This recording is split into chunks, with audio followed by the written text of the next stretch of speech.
बात करें तो महाराष्ट्र में सीएम है फिलहाल देवेंद्र फडणवीस और गवर्नर है जिष्णु देव वर्मा। अब कुछ देख लेते हैं भारत में जो अलग अलग मिनिस्टर हैं, जैसे अलग अलग मिनिस्ट्रीज में जो भारत के मिनिस्टर हर 4 साल बाद जो ओलंपिक होते हैं उनको कौन कराता है, तो उनको कराता है आईओसी यानी कि इंटरनेशनल ओलंपिक कमेटी। अब आते हैं बीसीसीआई। बीसीसीआई क्या है, तो भारत में जो क्रिकेट को कंट्रोल करते हैं वो है बीसीसीआई। फिर आ जाते हैं WHO यानी कि वर्ल्ड हेल्थ ऑर्गेनाइजेशन, जो पूरे वर्ल्ड में हेल्थ को देखता है, हेल्थ से रिलेटेड चीजें।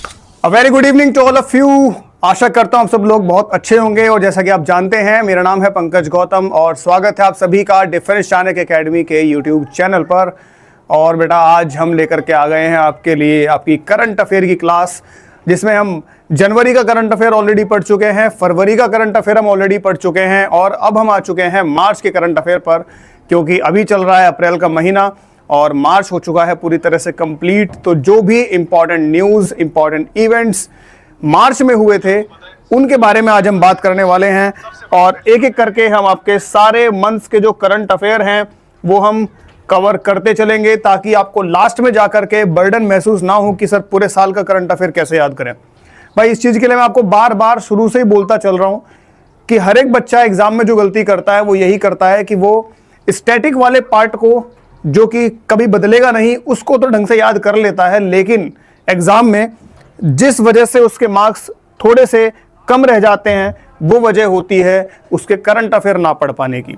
तो करंट अफेयर क्यों नहीं पढ़ पाता है बच्चा, क्योंकि वो लास्ट में जाकर के कोशिश करता है कि मैं पूरे साल का करंट अफेयर जो है उसको पढ़ लूं, जो कि पॉसिबल नहीं है। आप कितनी भी ज़्यादा पढ़ाई करने वाले बच्चे हो, आप कितने भी पढ़ाकू बच्चे हो, आप पूरे साल का करंट अफेयर लास्ट में जाकर के याद नहीं कर सकते, ठीक है, क्योंकि करंट अफेयर बहुत ही वास्ट चीज़ होती है।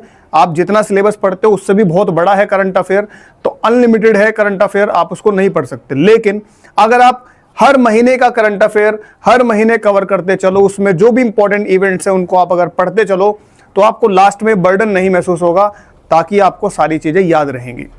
तो हम अब डिस्कस करने वाले हैं मार्च का करंट अफेयर। तो जो बच्चे आ चुके हैं सबसे पहले तो भाई उनका स्वागत है, और जो भी बच्चे अभी प्रेजेंट हैं, लाइव हैं, अभी ये क्लास देख रहे हैं, सबसे पहले तो क्लास को एक बार लाइक कर दें और अपने दोस्तों के साथ एक बार इसको जरूर आप शेयर कर देंगे, ताकि मैं क्लास को आगे बढ़ा सकूं। तो सबसे पहले गुड इवनिंग सभी को, जय हिंद।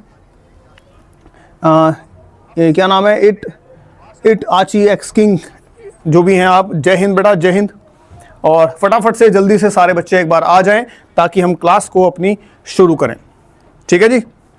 जल्दी से तेजी के साथ फटाफट से सारे बच्चे एक बार आ जाएंगे, क्लास में जुड़ जाएंगे और हम अपनी क्लास को शुरू करते हैं और देखते हैं भाई क्या क्या इंपॉर्टेंट चीज़ें हैं मार्च के महीने में जो हमें समझनी है। तो मार्च 2026 का करंट अफेयर जो कि हम आज पढ़ने वाले हैं, ठीक है जी। अब देखो, शिव पाटिल जय हिंद बेटा, जय हिंद, जय हिंद। चलिए तो सबसे पहले चलते हैं पहली न्यूज़ पर। पहली करंट अफेयर या पहली न्यूज़ क्या है, तो भाई जो बच्चे क्रिकेट देखते हैं उनके लिए ये मार्च का महीना बहुत ही बढ़िया गया। मतलब मार्च के महीने में उनको बहुत बढ़िया खुशी का मौका मिला, बहुत खुशी की चीज़ मिली। जो क्रिकेट देखते हैं बच्चे, जो लोग क्रिकेट देखते हैं, क्रिकेट के फ़ैन हैं, उनके लिए मार्च का महीना बहुत बढ़िया था। क्यों था, क्योंकि भाई मार्च में हुआ, फरवरी में ही शुरू हो गया था आपका T20 वर्ल्ड कप 2026, जिसका फाइनल जो है वो हुआ था मार्च में, ठीक है जी। अब फाइनल में क्या हुआ, फाइनल में ये हुआ कि भाई इंडिया और न्यूजीलैंड जो है ये फाइनल जिनके बीच में हुआ, ये कहां पर हुआ फाइनल, तो ये हुआ नरेंद्र मोदी स्टेडियम अहमदाबाद में, नरेंद्र मोदी स्टेडियम अहमदाबाद। अच्छा एक और बात याद रखना है, जो नरेंद्र मोदी स्टेडियम है अहमदाबाद में, पहले इसका नाम कुछ और था, बाद में इसका नाम चेंज किया गया, पहले इसको मोटेरा के नाम से जाना जाता था। तो नरेंद्र मोदी स्टेडियम अहमदाबाद में फाइनल होता है, किस किस के बीच में, भारत और न्यूजीलैंड के बीच में होता है फाइनल, जिसको भारत जो है बहुत ही बड़े मार्जिन से जीतता है। T20 में अगर आप किसी टीम को 96 रन से हराते हो तो बेटा ये बहुत बड़ा मार्जिन होता है, इसको वन साइडेड विक्ट्री कहा जाता है, एक तरफा जीत कहा जाता है। हुआ कैसे कि भाई भारत ने फाइनल बनाए 255 और 256 समथिंग, इतने रन भारत ने फाइनल बनाए, जिसके बदले में न्यूजीलैंड जो है 150 के आसपास ही, 150 प्लस के आसपास ही आउट हो गया। आप इसको माइनस कर लोगे तो वही 96 के आसपास बैठेगा। तो इतने रनों से जो है भारत ने हराया किसको, न्यूजीलैंड को, ठीक है जी। अब दूसरी बात, जो इंपॉर्टेंट चीज क्या है, इंपॉर्टेंट चीज ये है कि ये भारत का तीसरा T20 वर्ल्ड कप है। मतलब भारत ने आज तक 3 T20 वर्ल्ड कप जीत लिए हैं, अब ये आपको याद रखना है कि कब कब भारत ने T20 वर्ल्ड कप जीता। देखो, सबसे पहला T20 वर्ल्ड कप स्टार्ट हुआ था 2007 में। 2007 में T20 वर्ल्ड कप स्टार्ट हुआ और पहला ही वर्ल्ड कप भारत ने जीता, जिसमें कैप्टन थे MS धोनी। तो पहला T20 वर्ल्ड कप भारत को MS धोनी ने जिताया। उसके बाद भारत ने अगला T20 वर्ल्ड कप जीता 2024 में, यानी कि इससे पिछले वाला जो T20 वर्ल्ड कप था 2024 वाला, वो भी भारत ने जीता। और उसमें कैप्टन कौन थे? तो उसमें कैप्टन थे रोहित शर्मा। रोहित शर्मा। और अब ये 2026 वाला जो T20 वर्ल्ड कप है, ये किसने जीता है? तो इसमें कैप्टन थे कौन? सूर्य कुमार यादव। तो भारत ने तीन T20 वर्ल्ड कप जो है अब तक जीत लिए हैं, 2007, 2024, 2026। 2024 में रोहित शर्मा थे, 2026 में सूर्य कुमार यादव। और भारत ऐसा पहला देश बन चुका है जिसने अपने घर में जो है T20 वर्ल्ड कप जीता है। पहला देश ऐसा भारत बन चुका है, क्योंकि आज तक किसी भी टीम ने वर्ल्ड कप नहीं जीता जिसके यहां पर टूर्नामेंट ऑर्गेनाइज हो रहा है। जैसे भारत में ऑर्गेनाइज हुआ टूर्नामेंट, भारत और श्रीलंका में टूर्नामेंट हुआ, तो भारत के लिए होम था, एक तरीके से होम टूर्नामेंट था। तो ऐसा पहला देश बन गया है भारत जिसने अपने घर में T20 वर्ल्ड कप जीता है। और ऐसा पहला देश बन गया है भारत जिसने लगातार 2 T20 वर्ल्ड कप जीते हैं, 2024, 2026। तो लगातार 2 T20 वर्ल्ड कप जीतने वाला भी भारत जो है पहला देश बन चुका है। आगे चलें तो भारत का तीसरा T20 वर्ल्ड कप है। और प्लेयर ऑफ द टूर्नामेंट किसको बनाया गया? तो प्लेयर ऑफ द टूर्नामेंट थे बेटा Sanju Samson. Player of the tournament थे संजू सैमसन। ठीक है, प्लेयर ऑफ द टूर्नामेंट कौन थे? संजू सैमसन। बेटा संजू सैमसन की जो कहानी थी इस वर्ल्ड कप में, बहुत ही इंटरेस्टिंग कहानी थी। पहले इनकी जगह नहीं बन रही थी टीम के अंदर। ओपनिंग जो थी हमारी वो अभिषेक शर्मा और ईशान किशन थी, ठीक है, क्योंकि इनकी फॉर्म जो है थोड़ी सी खराब चल रही थी और ईशान किशन बहुत बढ़िया फॉर्म में थे। लेकिन हुआ क्या कि अभिषेक शर्मा की थोड़ी सी खराब फॉर्म स्टार्ट हो जाती है, वो रन नहीं बना रहे थे। तो भारत ने थोड़ा सा चेंज किया। भारत ने संजू सैमसन को स्टार्टिंग करी, संजू सैमसन को ओपनिंग पर भेजना शुरू किया। किसके साथ? अभिषेक शर्मा के साथ। और ईशान किशन को वन डाउन कर दिया। और आखिरी के 4 से 5 मैच संजू सैमसन को मिले और सारे मैचों में संजू सैमसन ने बहुत बढ़िया रन बनाए, जिसकी वजह से प्लेयर ऑफ द टूर्नामेंट कौन बन गए? संजू सैमसन। तो याद रखना इस चीज को, प्लेयर ऑफ द टूर्नामेंट कौन थे 2026 के T20 वर्ल्ड कप के? संजू सैमसन। ठीक है जी, क्लियर है बात? ठीक है, चलिए आगे बढ़ते हैं। अब आ जाते हैं ऑस्कर्स 2026 पर। भाई 2026 के ऑस्कर, क्योंकि आपको पता है ऑस्कर जो है वो किस चीज के अवार्ड है? तो ये फिल्मों से रिलेटेड अवार्ड है। फिल्म से रिलेटेड अवार्ड है।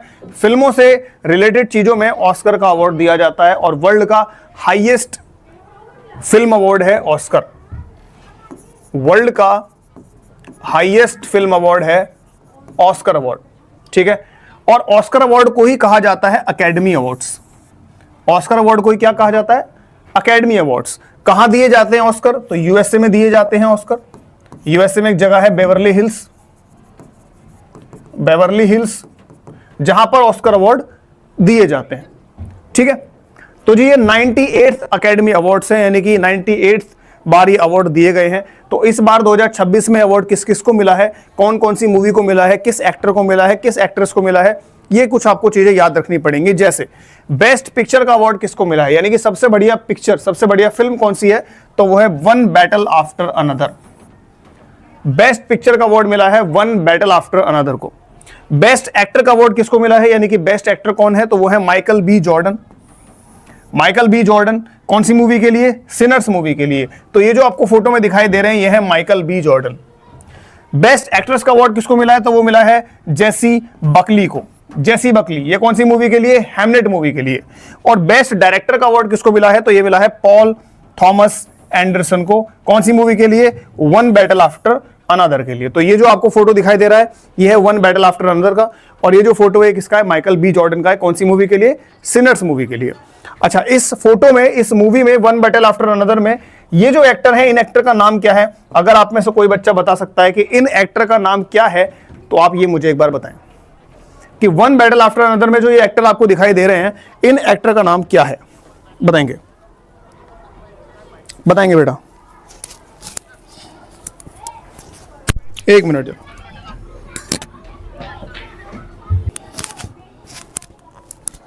चलिए, sorry sir network issue, please repeat.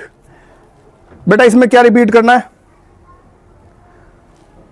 चलिए, इसमें बेटा कुछ रिपीट नहीं करना, मैं बस ये पूछ रहा हूं आपसे कि ये जो 98th अकेडमी अवार्ड्स आपको अभी दिए गए हैं, ऑस्कर अवार्ड जिनको कहा जाता है 2026 के लिए, इसमें बेस्ट पिक्चर का अवार्ड मिला है वन बैटल आफ्टर अनदर को। तो ये जो पोस्टर है ये है वन बैटल आफ्टर अनदर का। बेस्ट एक्टर का अवार्ड मिला है माइकल बी जॉर्डन, कौन सी मूवी के लिए? सिनर्स, तो ये है Michael B Jordan. Best actress का अवार्ड मिला है जेसी बकली, हैमलेट मूवी के लिए। और बेस्ट डायरेक्टर का अवार्ड मिला है पॉल थॉमस एंडरसन को वन बैटल आफ्टर अनदर के लिए। तो मैं आपसे ये क्वेश्चन पूछ रहा था, अभी शिव पाटिल ने आंसर किया है, वेरी गुड भाई, बहुत बढ़िया।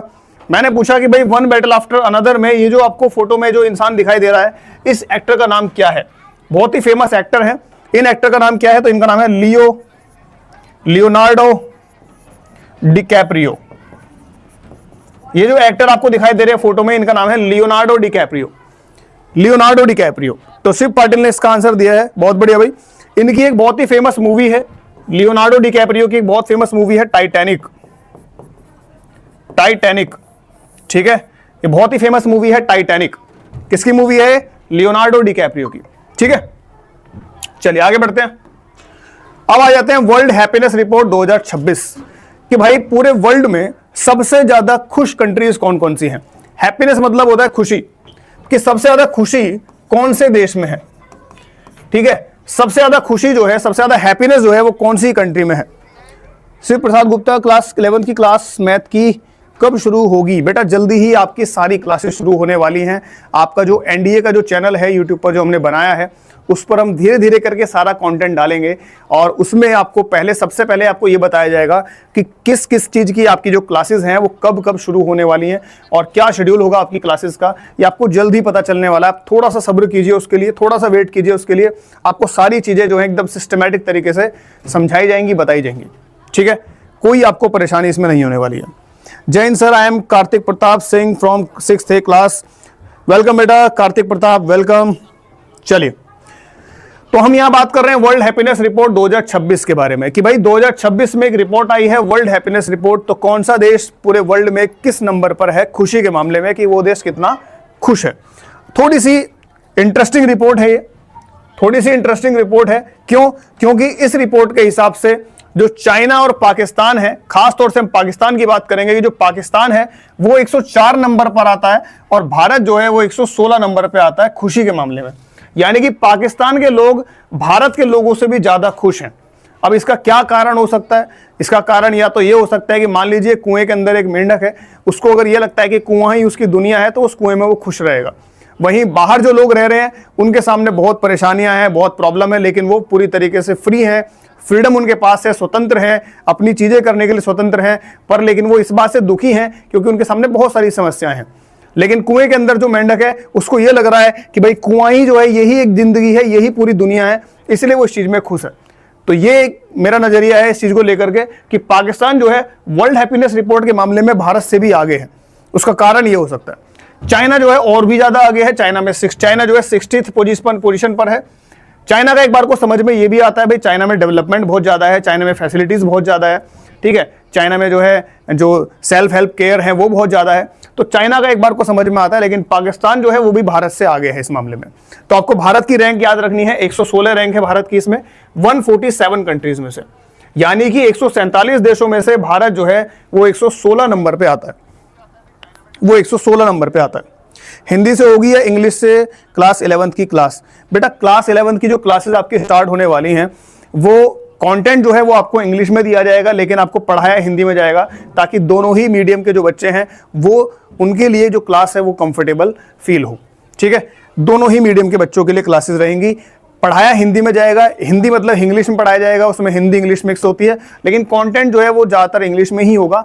क्योंकि आप अगर देखोगे कि ज़्यादातर जो कंटेंट आपको ऑनलाइन भी मिलेगा वो इंग्लिश में ही मिलेगा, ठीक है। बाकी हम आगे जो है कोशिश करेंगे बाद में जाकर के, अगर हिंदी की डिमांड बहुत ज़्यादा आएगी तो हम कोशिश करेंगे कि उसको हिंदी में भी ट्रांसलेट आपको करके दें, ठीक है। लेकिन शुरुआत जो है वो हम इस तरीके से करेंगे। हाँ बेटा बता दिया, बिल्कुल बता दिया। आगे बढ़ते हैं और आगे चलते हैं। इसमें भाई रैंकिंग देख लीजिए आप, हमने भारत की रैंकिंग देख ली, चाइना की देख ली, पाकिस्तान की देख ली। अब टॉप 10 कंट्रीज आप देख लीजिए कि भाई कौन से टॉप 10 कंट्रीज हैं जो सबसे ज्यादा खुश हैं। तो सबसे नंबर 1 पे आता है सबसे पहले भाई फिनलैंड, डेनमार्क, आइसलैंड। ये वो कंट्रीज हैं जो आपको बिल्कुल इस एरिया में दिखाई देंगे। ये जो यूरोप का सबसे नॉर्थ वाला जो इलाका है, इनको हम स्कैंडिनेवियन कंट्रीज कहते हैं। यहां पर आपको वो कंट्रीज मिलेंगी जो हर चीज में आपको आगे मिलेंगी। कोई भी आप रैंकिंग उठा करके देख लीजिए वर्ल्ड की, जिसमें आपको सबसे आगे जो कंट्रीज मिलेंगी वो यही मिलेंगी। फिनलैंड, स्वीडन, डेनमार्क, नॉर्वे, यही सारे कंट्रीज आपको सबसे आगे मिलेंगी। तो इसमें यही कंट्रीज हैं, Finland, Denmark, Iceland, Costa Rica, Sweden, Norway, Netherland, Israel, Luxembourg और स्विट्जरलैंड। तो ये वो कंट्रीज हैं टॉप 10 कंट्रीज जो वर्ल्ड में सबसे ज्यादा खुश कंट्रीज हैं। ठीक है, ये वर्ल्ड में सबसे ज्यादा खुश कंट्रीज हैं। ठीक है जी, बिल्कुल बढ़िया है बेटा, सर बहुत बढ़िया है, उनकी आप टेंशन मत लो ज्यादा, आप अपनी पढ़ाई पे ध्यान दो। ठीक है, सर बहुत बढ़िया है। चलिए आगे चलते हैं। अगली जो न्यूज है वो है top 10 richest people in the world, कि भाई पूरे वर्ल्ड में सबसे ज्यादा अमीर लोग कौन है। वर्ल्ड में टॉप 10 रिचेस्ट पीपल कौन है, वर्ल्ड के टॉप 10 रिचेस्ट पीपल कौन है। ठीक है, आपको ये पूरी की पूरी रैंकिंग रटनी नहीं है, याद नहीं करनी, थोड़ा सा आइडिया रखना है कि भाई वर्ल्ड में टॉप 10 में सबसे अमीर लोग कौन आते हैं, पूरे वर्ल्ड में सबसे अमीर इंसान कौन है। ठीक है, इसमें भारत का कोई है या नहीं है, इतना थोड़ा सा आपको आइडिया रखना है। ऐसा आपको रैंकिंग रटनी नहीं है कि भाई आपसे कोई टॉप 10 लगातार पूछेगा, नहीं, आपको बस इतना आइडिया होना चाहिए कि भाई टॉप 10 में कौन कौन है, कि कौन कौन इंसान है, उसका काम क्या है। ठीक है, और इसमें कोई इंडिया का है या नहीं है। तो सबसे पहली बात तो ये कि टॉप 10 में कोई भी इंडिया का नहीं है। आप देखो इसमें सबसे नंबर 1 पर कौन है, एलॉन मस्क है पहले नंबर पे, दूसरे पे है लैरी पेज, तीसरे पे है सर्गी ब्रिन, फिर है जेफ बेजोस, फिर है आपके मार्क जकरबर्ग, फिर है लैरी एलिसन, फिर है जेंसन हुआंग, फिर है बर्नार्ड अर्नोल्ड और फैमिली, फिर है रॉब वॉल्टन और फैमिली, और फिर है वॉरेन बफेट। तो ये 10 लोग हैं जो कि वर्ल्ड में सबसे ज्यादा अमीर लोग हैं। अब इनका काम क्या क्या है वो भी आप देख लीजिए, इससे भी आपको बहुत सारी चीजें याद हो जाएंगी। जैसे इलॉन मस्क जो है, इनका काम है, इनकी कंपनी है टेस्ला, इनकी कंपनी है स्पेस एक्स। ठीक है, बहुत सारे काम है, लेकिन जो मेन इनके जो बिजनेसेस हैं उनके बारे में बताया गया। लैरी पेज का जो मेन बिजनेस है वो क्या है, वो गूगल है। ठीक है, सर्गी ब्रिन का भी गूगल है, ये फाउंडर है दोनों के दोनों गूगल के। जेफ बेजोस का अमेजोन है, आप सभी को पता होगा। मार्क जकरबर्ग का फेसबुक है, ये भी आपको पता होगा। लैरी एलिसन जो है इनका है ओरेकल। ठीक है, उसके अलावा जेंसन हुआंग का जो है इनका क्या है, एक मिनट, ये इसमें इनका है एनवीडिया, इनका है एनवीडिया। उसके बाद बर्नार्ड अर्नोल्ड और फैमिली का क्या है, तो इनका है LVMH। उसके बाद रॉब वॉल्टन फैमिली का क्या है, वॉलमार्ट। और वॉरेन बफेट का क्या है, बर्कशायर हैथवे। तो ये इनके बिजनेसेस के नाम है, ये इनके बिजनेसेस के नाम है। ठीक है, और ये टॉप 10 रिचेस्ट पीपल हैं पूरे वर्ल्ड में, ये टॉप 10 रिचेस्ट पीपल हैं पूरे वर्ल्ड में। ठीक है जी, आगे बढ़े, चलिए आगे चलते हैं। अब देखो ये वाली जो न्यूज है ना, ये हमने अलग अलग कई बार डिस्कस कर लिए, कई बार हमने डिस्कस कर लिया। मैंने पिछले साल जो करंट अफेयर की क्लास ली थी वहां भी हमने डिस्कस किया था एक बार, जिसमें हमने बात करी थी ऑस्ट्रेलिया की। फिर अभी हमने कुछ महीने, अब जो पिछले महीने का जो करंट अफेयर हमने पढ़ा है उसमें भी हमने इसमें बात करी थी कि एक और कंट्री है जिसने सोशल मीडिया बैन कर दी गई है। और अब हम भारत में भी देख रहे हैं कि भारत में भी कुछ स्टेट्स हैं जो इस चीज को प्रपोज कर रहे हैं, यानी कुछ स्टेट्स भारत में भी ऐसे हैं जो ये चाह रहे हैं कि उनके राज्य में सोशल मीडिया जो है वो अंडर 16 बच्चों के लिए बैन हो जाए। जैसे कर्नाटका ने प्रपोज किया है, कर्नाटका ने प्रस्ताव रखा है कि कर्नाटक के अंदर अंडर 16 बच्चों के लिए, अंडर 16 मतलब 16 साल से कम के बच्चों के लिए सोशल मीडिया को बैन कर दिया जाए, सोशल मीडिया को बैन कर दिया जाए। कर्नाटका ने प्रपोज किया है। तो ये राज्य का नाम याद रखना, कर्नाटक, राज्य का नाम याद रखना कर्नाटक। ठीक है, कर्नाटक। ठीक है, राज्य का आपको इसमें नाम याद रखना है कर्नाटक। कर्नाटक वो राज्य है जिसने ये प्रपोज किया है ये प्रपोज किया है कि भाई वो सोशल मीडिया को अंडर 16 बच्चों के लिए क्या कर देगा, बैन कर देगा। ठीक है, बैन कर देगा। ठीक है जी, आगे चलें। हाँ, एक और नाम याद रखना इसमें, ऑस्ट्रेलिया। ऑस्ट्रेलिया भी इसमें याद रखना आपको। ऑस्ट्रेलिया ने भी क्या कर दिया है, ऑस्ट्रेलिया ने भी बैन कर दिया है। ऑस्ट्रेलिया ने भी क्या कर दिया है, बैन कर दिया है सोशल मीडिया को। ऑस्ट्रेलिया ने भी बैन कर दिया है। अच्छा, क्या है ये, HHX king, full form of LVMH। बेटा LVMH जो है, देखो ये जो कंपनी है ना LVMH, ये एक फ्रेंच कंपनी है, ये बर्नार्ड अर्नोल्ट और फैमिली की जो कंपनी है, ये एक फ्रेंच कंपनी है LVMH, और इसमें LV का जो मतलब होता है वो होता है लुई वितौन। ये आपने शायद सुना हो, लुई ऐसा करके स्पेलिंग है कुछ, वितौन। आपने इसकी बहुत सारे ब्रांड देखे होंगे LV के बहुत सारी चीजें आती हैं, बेल्ट आती हैं LV के, क्या बोलते हैं, पर्स आते हैं LV के, बैग्स आते हैं, ठीक है। तो बहुत सारी चीजें आती हैं LV की, लुई वितौन की। तो ये जो ब्रांड है लुई वितौन, ये है बर्नार्ड का, बर्नार्ड जो अभी आपको मैंने नाम दिखाया था ना, बर्नार्ड अर्नोल्ट और फैमिली का, लुई वितौन करके इनका ब्रांड है, जो कि फ्रेंच ब्रांड है। तो ये पूरा नाम फ्रेंच में है, लेकिन इसमें L और V का मतलब है लुई वितौन, ठीक है, लुई वितौन। अच्छा, कर्नाटक की बात कर ली, आगे चलते हैं। इसके बाद आगे बात करते हैं Indira Gandhi memorial tulip garden opens. भाई जो Indira Gandhi memorial tulip garden है, ये जो है ओपन कर दिया गया है, Indira Gandhi memorial tulip garden. भाई ये गार्डन है, ठीक है, बगीचा है, किस चीज का, ट्यूलिप का। ट्यूलिप का फूल होता है, आप सभी को पता होगा, ट्यूलिप का फूल अलग अलग कलर में पाया जाता है, बहुत सारे इसके कलर्स होते हैं, ठीक है, लाल, नीला, हरा, गुलाबी, सफेद, अलग अलग कलर में जो है ट्यूलिप का जो फूल है वो पाया जाता है। तो इसका एक गार्डन है, कहां पर, श्रीनगर में। इसका एक गार्डन है श्रीनगर में, जिसका नाम है Indira Gandhi memorial tulip garden. Indira Gandhi memorial tulip garden. इसमें कितने ट्यूलिप्स हैं, इसमें 1.8 मिलियन ट्यूलिप्स हैं, 1.8 मिलियन ट्यूलिप्स इसके अंदर पाए जाते हैं। 1.8 मिलियन का मतलब क्या हो गया, 18 लाख। 18 लाख इसमें ट्यूलिप्स पाए जाते हैं। In Srinagar Asia's largest tulip garden spanning 74 acres. ये श्रीनगर में लोकेटेड है और एशिया का सबसे बड़ा ट्यूलिप गार्डन है। एशिया का सबसे बड़ा ट्यूलिप गार्डन है कहां पर, श्रीनगर में, ठीक है। एशिया का सबसे बड़ा ट्यूलिप गार्डन है श्रीनगर के अंदर, जिसमें 1.8 मिलियन ट्यूलिप्स पाए गए हैं, ठीक है। कितने में एरिया में फैला हुआ है, तो 74 एकड़ में फैला हुआ है। इनॉग्रेटेड ऑन मार्च 16, 2026, मार्च 16, 2026 को इसका इनॉग्रेशन किया गया, इसका उद्घाटन किया गया, किसके द्वारा, चीफ मिनिस्टर उमर अब्दुल्ला के द्वारा।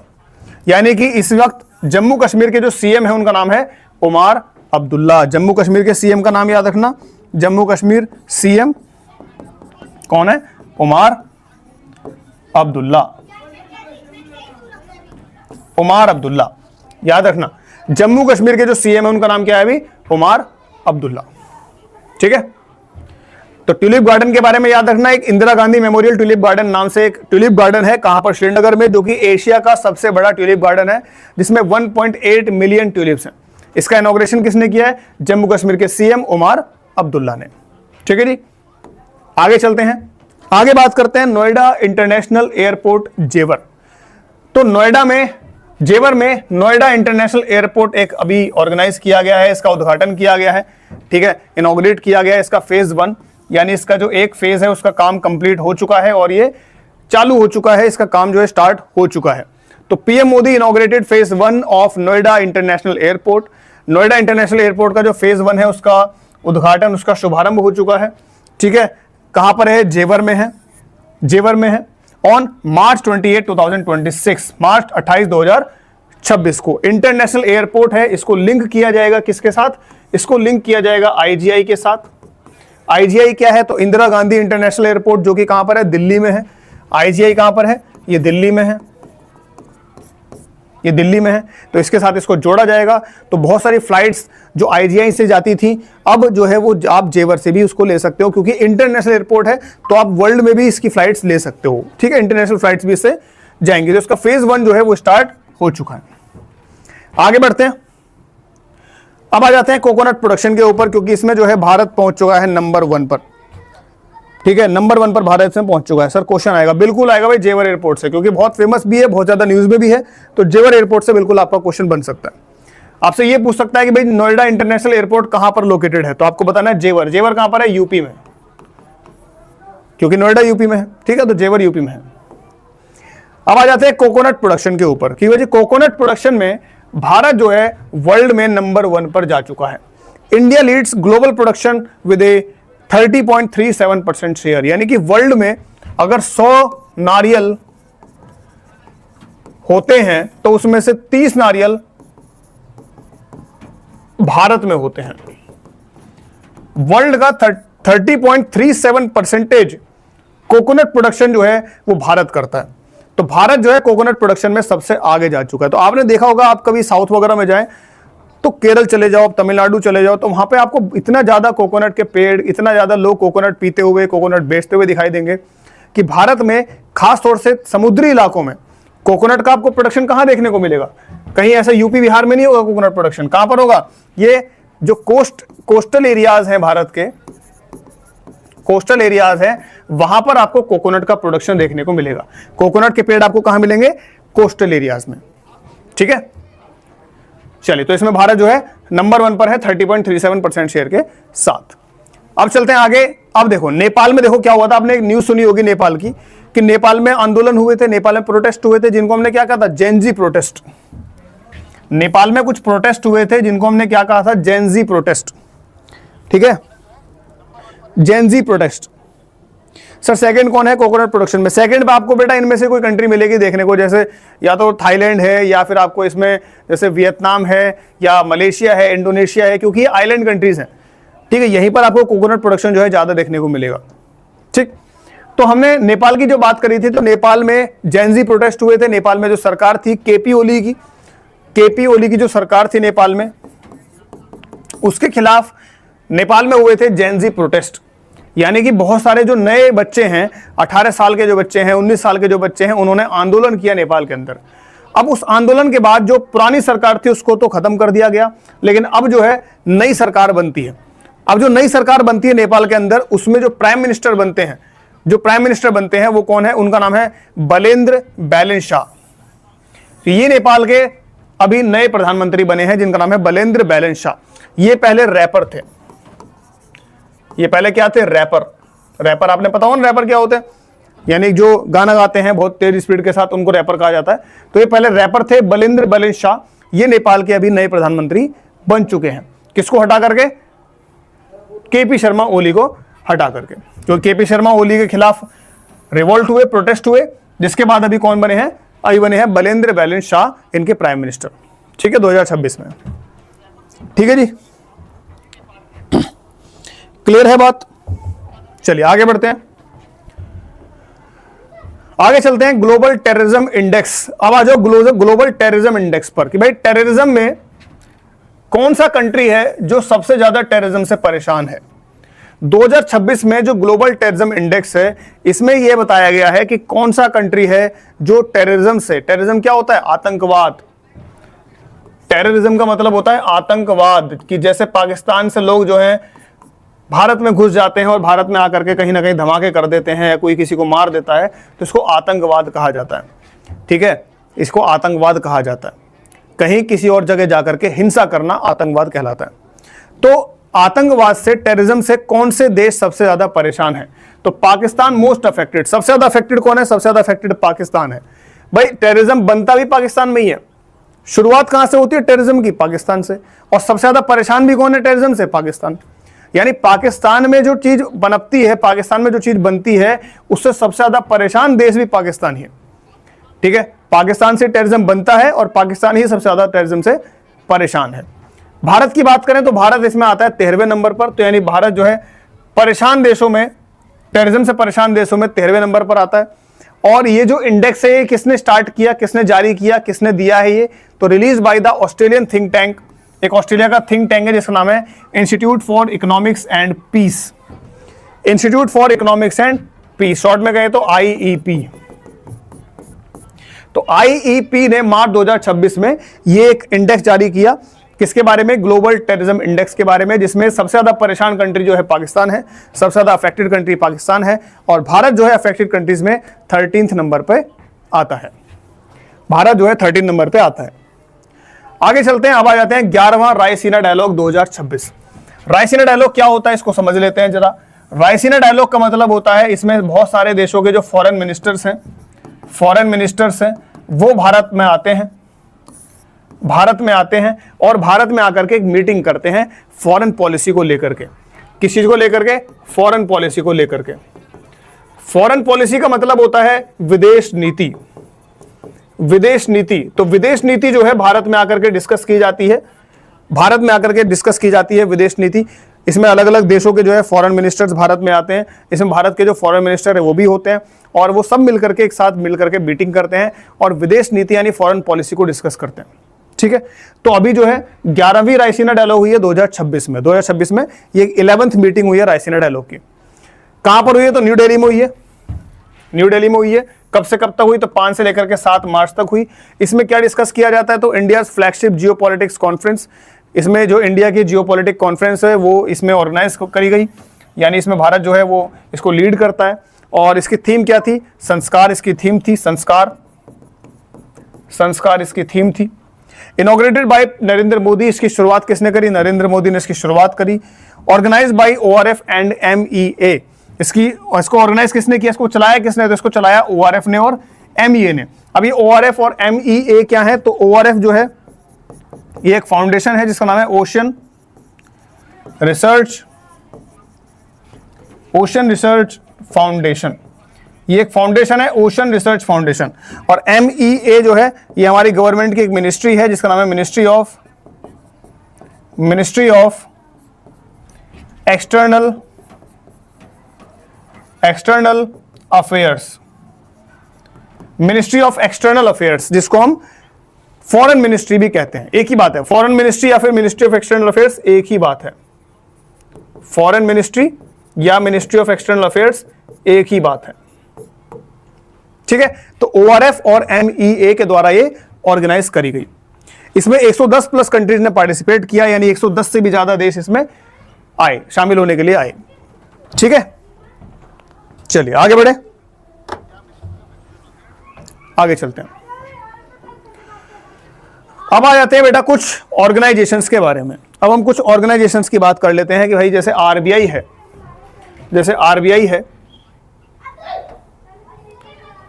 ठीक है, तो RBI जैसे इसकी फुल फॉर्म होती है reserve bank of India. Bharat का सेंट्रल बैंक है भारत का। भारत में जितनी भी बैंकिंग की जो पॉलिसीज होती हैं वो कौन रेगुलेट करता है? तो RBI रेगुलेट करता है। इसको रेगुलेटरी बैंक भी कहा जाता है। ठीक है, इसको कब स्टेब्लिश किया गया था? 1935 में इसको बनाया गया था। 1935 के एक्ट के बाद गवर्नमेंट ऑफ इंडिया एक्ट आया था 1935 का, उसके बाद इसको स्टेब्लिश किया गया। इसका हेडक्वार्टर जो है मुंबई में है और फिलहाल इसमें जो गवर्नर है वो कौन है? वो है संजय मल्होत्रा। तो याद रखना, फिलहाल जो है RBI के गवर्नर कौन है? संजय मल्होत्रा। बात करें स्टेट बैंक ऑफ इंडिया की, तो स्टेट बैंक ऑफ इंडिया जो है भारत का सबसे बड़ी बैंक है, भारत का सबसे बड़ा कमर्शियल बैंक है स्टेट बैंक ऑफ इंडिया। इसको कब फाउंड किया गया? 1955 में। इसका हेडक्वार्टर मुंबई में है और इसके चेयरमैन कौन है? अभी चल्ला श्रीनिवासुलु शेट्टी। तो चल्ला श्रीनिवासुलु शेट्टी इसके भी गवर्नर है, चेयरमैन है, गवर्नर है। इसकी टैगलाइन क्या है? तो इसकी टैगलाइन है the banker to every Indian, यानी हर एक इंडियन के लिए एक बैंक है जिसका नाम है स्टेट बैंक ऑफ इंडिया। इसकी टैगलाइन है। आगे बात करें नाबार्ड की। नाबार्ड जो है ये रूरल इलाकों के लिए होता है, यानी कि गांव वाले इलाकों में अगर किसी किसान को या किसी भी इंसान को अगर लोन चाहिए गांव के इलाके में रूरल डेवलपमेंट के लिए, तो वो नाबार्ड से मिलता है। नाबार्ड की फुल फॉर्म होती है national bank for agriculture and rural development. तो किस चीज के लिए मिलता है? एग्रीकल्चर के लिए और रूरल डेवलपमेंट के लिए। इसको कब फाउंड किया गया? इसको फाउंड किया गया 1982 में। इसका हेडक्वार्टर भी मुंबई में है और इसके चेयरमैन अभी कौन है? शाजी के वी, ये इसके भी चेयरमैन है। तो हमने RBI के बारे में बात करी, स्टेट बैंक ऑफ इंडिया के बारे में बात करी, नाबार्ड के बारे में बात करी। तीनों के गवर्नर चेयरमैन का नाम आपको याद रखना है। ठीक है, आगे चले, आगे बात करते हैं वर्ल्ड बैंक की। तो वर्ल्ड बैंक क्या करता है? वो अलग अलग कंट्रीज को लोन देता है। किस चीज के लिए? आपको कोई डेवलपमेंट का काम कराना है अपने देश में, कोई बिल, आपको कोई पुल बनवाना है, आपको कोई बिल्डिंग बनवानी है, तो उसके लिए आपको कौन लोन देता है? वर्ल्ड बैंक आपको लोन देता है। तो वर्ल्ड बैंक जो है इसको फाउंड किया गया था 1944 में। इसका हेडक्वार्टर कहां पर है? वॉशिंगटन DC में इसका हेडक्वार्टर है और इसके फिलहाल में जो प्रेसिडेंट है उनका नाम है अजय बांगा। ठीक है, और इसके अंदर 189 मेंबर्स हैं। नीति आयोग की बात करें तो भारत का एक ऑर्गेनाइजेशन है नीति आयोग, जो भारत के लिए पॉलिसीज बनाता है, जिसकी फुल फॉर्म है national institution for transforming India. Bharat को ट्रांसफॉर्म करने के लिए एक नेशनल इंस्टीट्यूशन, फुल फॉर्म है इसकी national institution for transforming India, short में कहेंगे तो नीति आयोग। इसको फाउंड किया था 2015 में। किसके द्वारा? मोदी जी के द्वारा। इसको फाउंड किया गया था। इसके भी जो वाइस चेयरमैन है वो कौन है? सुमन बेरी। क्योंकि जो चेयरमैन कौन होते हैं इसके चेयरमैन होते हैं प्राइम मिनिस्टर।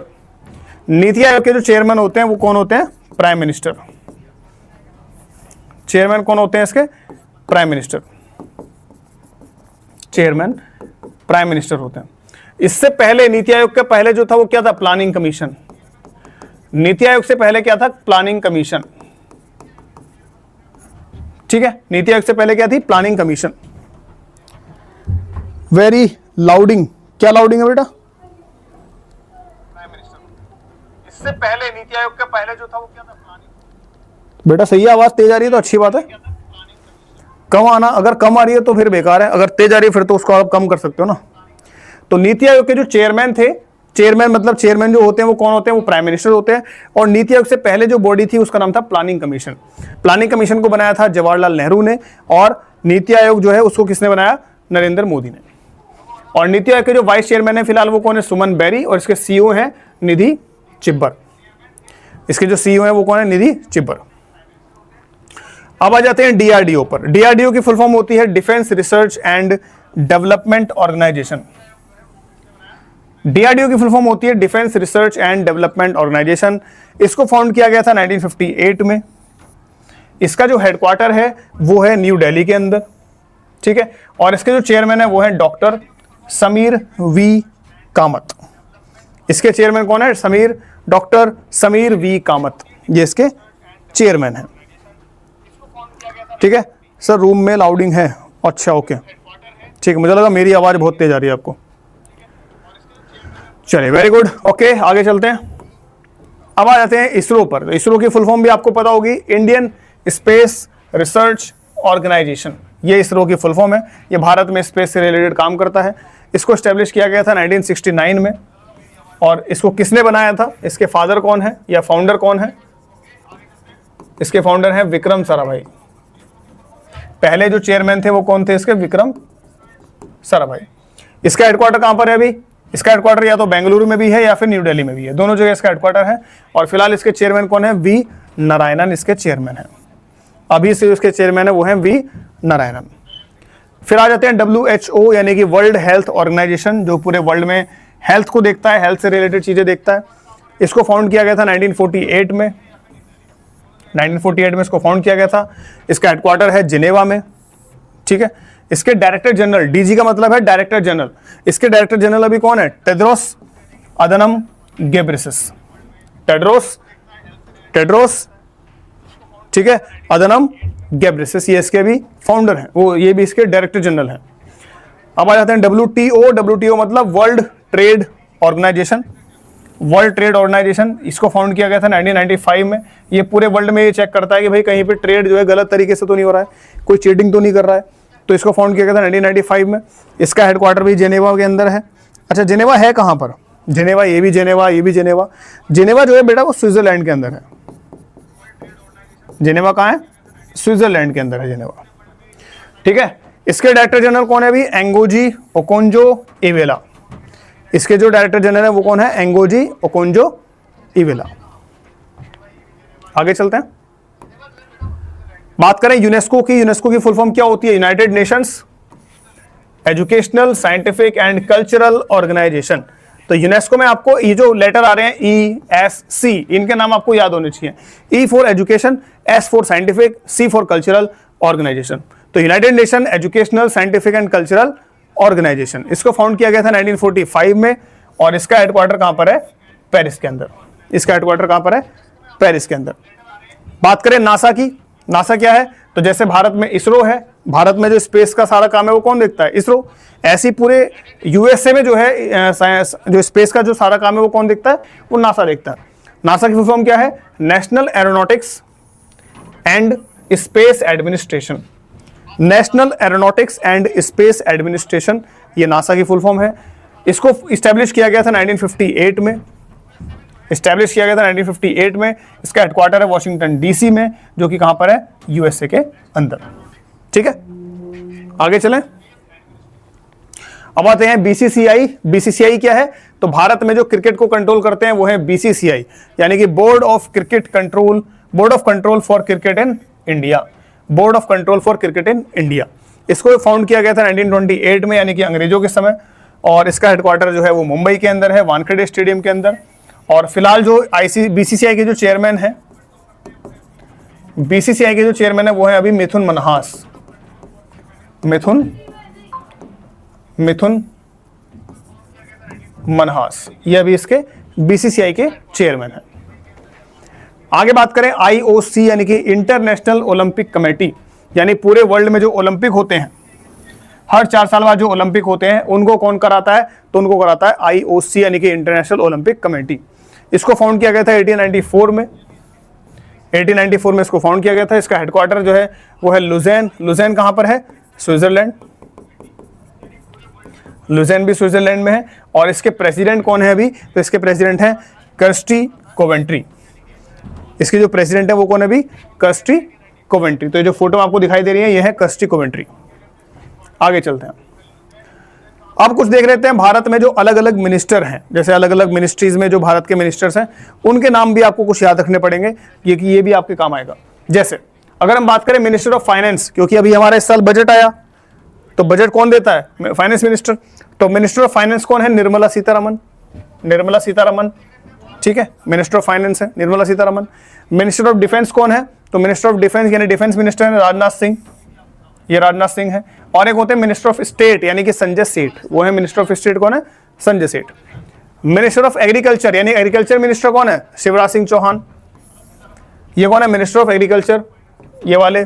और MORTH यानी कि minister of road transport and highways, यानी कि रोड मिनिस्टर कौन है, ट्रांसपोर्ट मिनिस्टर कौन है, तो वो है नितिन गडकरी, यह है नितिन गडकरी, ठीक है, यह है ट्रांसपोर्ट मिनिस्टर, यह है ट्रांसपोर्ट मिनिस्टर। आगे चलते हैं, अब देख लेते हैं भारत के अलग अलग कुछ राज्यों में जो सीएम हैं और गवर्नर हैं। भारत के कुछ अलग अलग राज्यों के जो सीएम और गवर्नर हैं फिलहाल में, उनको देख लेते हैं जरा। जैसे असम की बात करें तो असम में जो फिलहाल सीएम है वो है हिमंता बिस्वा शर्मा, क्योंकि ये बहुत ज्यादा न्यूज में रहते हैं तो आपको याद रखना है कि असम के सीएम कौन है, हिमंता बिस्वा शर्मा।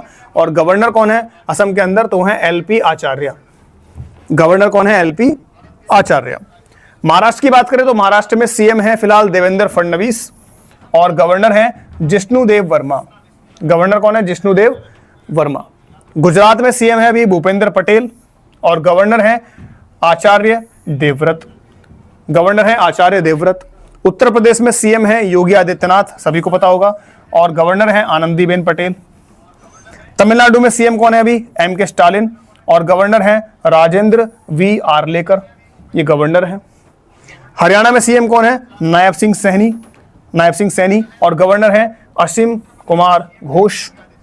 जम्मू एंड कश्मीर में जो सीएम है वो है उमर अब्दुल्ला, और LG यानी कि लेफ्टिनेंट गवर्नर है वो है मनोज सिन्हा। तो ये भारत के कुछ अभी राज्यों के सीएम और गवर्नर हैं। बाकी कुछ राज्यों के जो सीएम गवर्नर है वो हम अगले मंथ का जो करंट अफेयर होगा उसमें डिस्कस कर लेंगे, क्योंकि ये बहुत कम बदलते हैं, एक आध कोई बदल गया, जिस स्टेट में चुनाव चल रहे हैं वहां का बदल जाएगा, बाकी ये पूरा साल आपका सेम रहेगा, तो इसमें ज्यादा चेंजेस नहीं आएंगे। इनमें से कुछ स्टेट के हम जो सीएम और गवर्नर हैं वो अगले महीने यानी अप्रैल के करंट अफेयर में डिस्कस कर लेंगे, ठीक है। बाकी इसमें हम इसको एक बार दोबारा देख सकते हैं। असम के सीएम है हिमंता बिस्वा शर्मा और गवर्नर हैं LP आचार्य। महाराष्ट्र में है देवेंद्र फडणवीस और जिष्णुदेव वर्मा। गुजरात में है भूपेंद्र पटेल और आचार्य देवव्रत। उत्तर प्रदेश में है योगी आदित्यनाथ और आनंदीबेन पटेल। तमिलनाडु में है MK स्टालिन और राजेंद्र V आर्लेकर। हरियाणा में है नायब सिंह सैनी और असीम कुमार घोष, और जम्मू एंड कश्मीर में है उमर अब्दुल्ला और मनोज सिन्हा। तो ये जो है फिलहाल भारत के कुछ राज्यों के सीएम और गवर्नर हैं, ठीक है। तो इसके बाद देख लेते हैं, इसके बाद मुझे लगता कुछ है लास्ट, इसके बाद है आपका थैंक यू जय हिंद। यानी कि हमने मार्च का जो करंट अफेयर है, मार्च की जो इंपॉर्टेंट न्यूज़, इंपॉर्टेंट इवेंट्स है वो हमने ऑलरेडी डिस्कस कर ली है। तो इसकी जो PDF है वो आपको टेलीग्राम चैनल पर अभी थोड़ी देर में मिल जाएगी। इसको आप दोबारा एक बार पढ़िएगा, आपका मार्च का जो करंट अफेयर है वो आपको कवर हो जाएगा। तो जनवरी हम कर चुके हैं, फरवरी हम कर चुके हैं, और ये मार्च हमारा कंप्लीट हो चुका है। अप्रैल जैसे ही खत्म हो जाएगा हम अप्रैल का भी करंट अफेयर आपके लिए लेकर के आएंगे। तब तक के लिए आप हमारे YouTube चैनल से जुड़े रहें। अगली क्लास में मिलते हैं, और आप लोग पढ़ते रहें, मस्त रहें। गुड बाय, टेक केयर, जय हिंद। जनवरी हम कर चुके हैं, फरवरी हम कर चुके हैं, और ये मार्च हमारा कंप्लीट हो चुका है।